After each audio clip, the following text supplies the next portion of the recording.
Let me add you to this, Senator Doug Jones. I mean, we know that there is a legitimate reason for them to fear these people electorally. I mean, you, sir, who is a civil rights hero, were replaced by someone who I'm pretty sure I can hear a dial tone every time I see him on TV. Like, this guy doesn't know the basics of law or American history, but they're like, oh, I'd rather have him. He's MAGA, right? And so they know that they can be replaced. Good people get replaced all the time by sort of lunatics on the right. So there's a reason for them to be afraid. But I wonder about people. You served with Chuck Grassley. This story keeps coming back to me. My poor team, I'm obsessed with it. Chuck Grassley, who is an old-fashioned Republican from Iowa, the day before the insurrection, put out a statement saying that he and not Vice President Mike Pence will preside over the certification of the Electoral College votes because, quote, we don't expect him to be there. If he understood the plot and was willing to go along with it, there's no hope for the other party, for the Republicans, right? Well, look, you can read that that way if you want to. I think that he might be also reading it in a way that Pence was part of the Trump crowd. Pence was going to go along with it, but they're not going to let them do that. I don't think McConnell and those guys at that point really thought that they were going to overturn the election. I think there were too many in that Senate who were not going to vote to overturn that election. And quite frankly, I just don't believe necessarily that Chuck Grassley was part of the group to do that. But what it does seem to me, and that's the first time I at least remember seeing that, tells me that he thought Pence wouldn't show up rather than having to certify, his successor, so to speak. But I do think there's a problem, and Michael's absolutely right. They do have a tiger by the tail here. It is a problem that they can't really control, and they are trying to control it from within. And that's why you see McCarthy, McConnell, and others trying to get back into the good graces to try to get their base back under some kind of control where they can help get good Republicans elected. But it's a difficult road right now, given the fractures within the Republican Party. We'll see how these primaries turn out. You know, the problem with that, Senator Jones, and I have great respect for you, is that I once interviewed a guy from an organization back in the early aughts, the early 2000s, who said, we're going to go along with Republicans for now because they're the vehicle to get what we want. This guy was far Christian right. And he said, but there's going to become a time when we're going to expect them to actually deliver the things we're demanding. No. The current freshman class of Republicans and freshman class of governors and people who are running now, they're promising to actually deliver on some of the incredibly extreme things that are being demanded. They don't believe in the whole say that you're going to be MAGA, but when you get there, just vote for deep tax cuts for the super rich. They actually want the fascistic, society retrograde things. They want to turn back society. And let me play this for you guys, because one of the things that really does irritate me about this conversation is that, so this was back in the early 2000s, I was hearing this. They were like, we're gonna ask to be paid for our support at some point. Here is a mashup of people who told y'all that Trump was not going to leave office. I knew it. People knew that this was coming. Here's 3 people who knew it.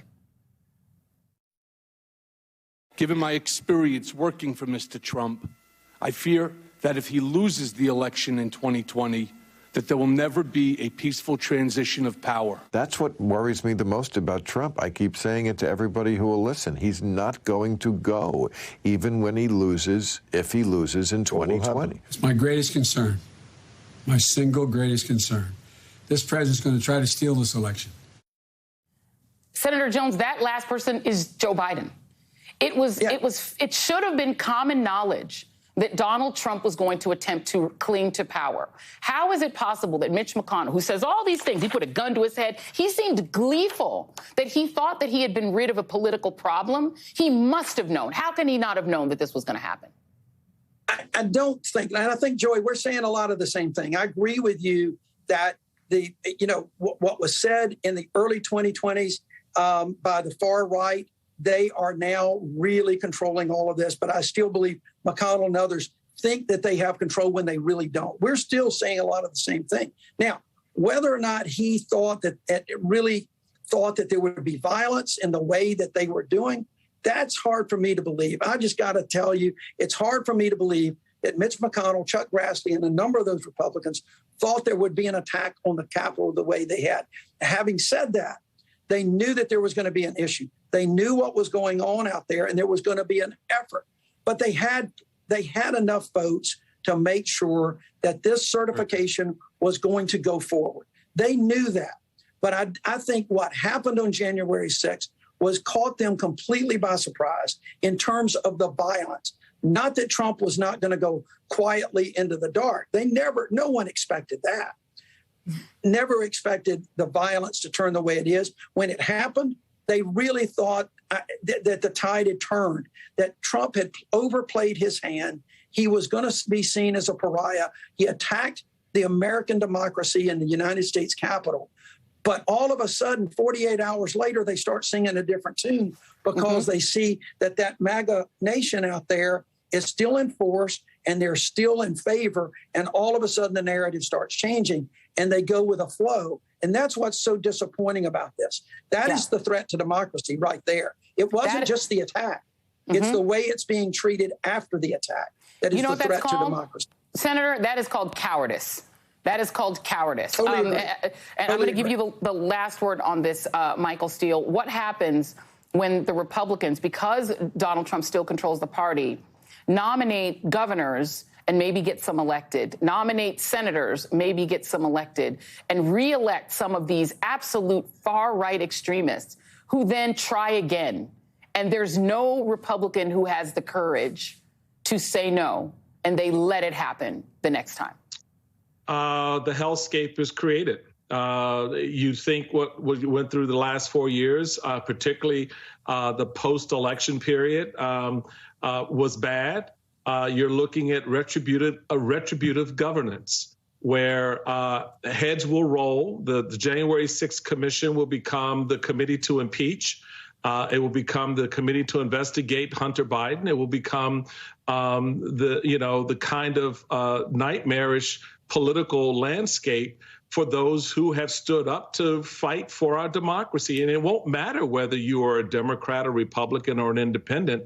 The fact that you were not sycophantically enamored of Donald Trump and Trumpism, that you were not of a political mind like a Kevin McCarthy to bow or bend the knee or just bend over for Donald Trump, you will look to pay a price. So the question is not so much about what will we do when it happens. The question is to the country is, what will you do to prevent it?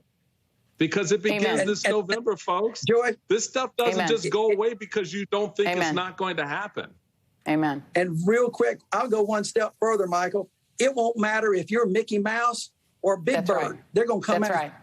They're coming after everybody. And that's what people need to wake up and understand. This is not about Democrats and Republicans. It's about people who care about democracy and people who don't. That's why I have a Democrat and Republican right on this set saying the exact same thing. Thank you, Michael Steele, and former Senator Doug